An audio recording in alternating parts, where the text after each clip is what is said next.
Après 2 élections derrière Jean-Luc Mélenchon, Fabien Roussel, secrétaire national du Parti communiste français, brigue l'Élysée en campagne pour la France des jours heureux. Le candidat séduit autant qu'il interroge. Dans son programme, un chapitre est spécifiquement consacré aux Outre-mer pour lesquels il souhaite profondément transformer les rapports. Serge Massot, Emmanuel Morel. Fabien Roussel est entré en campagne avec un slogan, manger sain et à sa faim. Un projet révolutionnaire, selon lui, qui passe par l'autonomie alimentaire. C'est la force, justement, de notre République, de pouvoir échanger entre tous nos territoires, sur tous les continents, et pouvoir manger le meilleur de ce qui peut se produire partout. La pomme de terre de France, la canne à sucre de la Réunion, la mangue des Antilles. Enfin, mais c'est une richesse merveilleuse, que le bon soit accessible à tous. Pour lutter contre le chômage, la vie chère et les inégalités sociales, il propose une grande loi de programmation pluriannuelle pour les Outre-mer. En partant de leurs besoins qu'ils expriment et qui leur permettent rapidement de rattraper les retards en matière de services publics, de rattraper les retards en matière d'accès au logement pour tous, de faire en sorte que les emplois soient priorisés aux habitants de chacun de ces territoires. Fabien Roussel estime que les ultramarins doivent être respectés et écoutés et se dit favorable à accorder une plus large autonomie de gestion pour développer les coopérations régionales.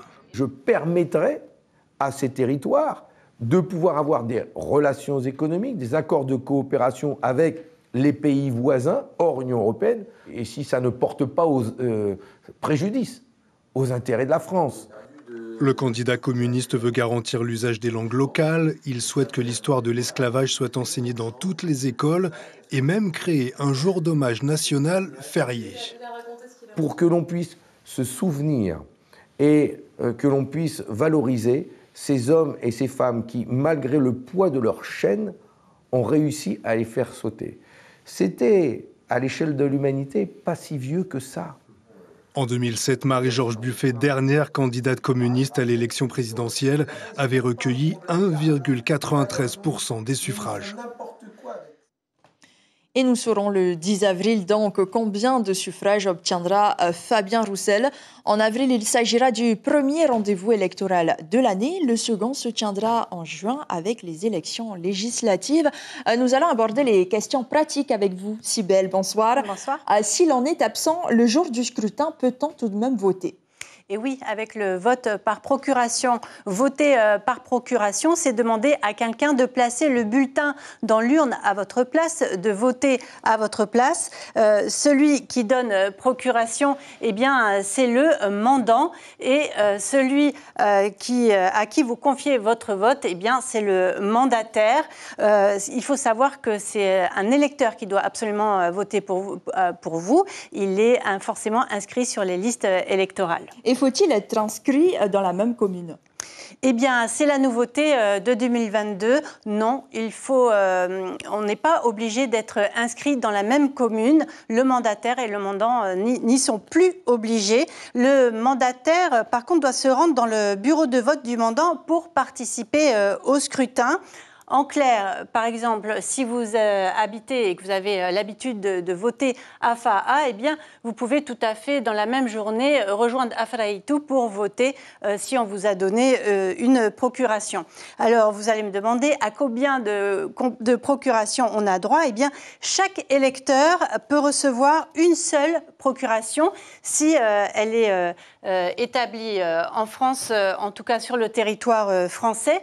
Et éventuellement, il peut en avoir une autre si elle a été établie à l'étranger. Je pense notamment à nos étudiants, les étudiants qui peuvent étudier au Canada, aux États-Unis, en Espagne, par exemple. Et y a-t-il une date limite, un délai à respecter ?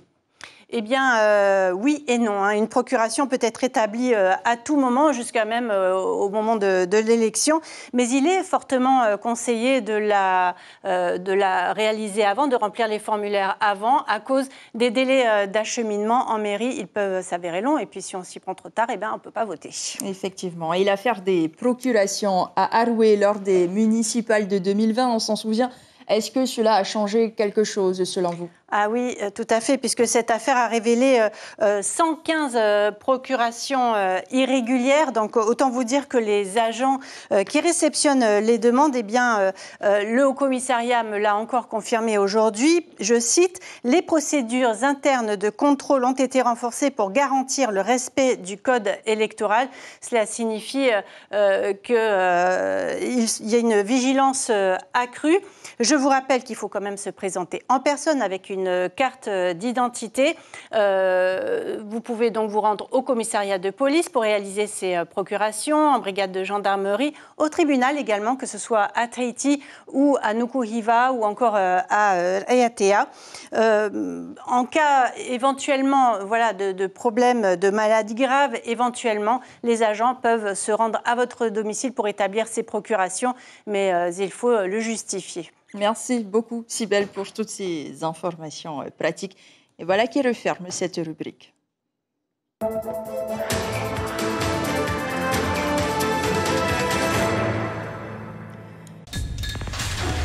L'information en continu sur Polynésie la première, Internet et réseaux sociaux.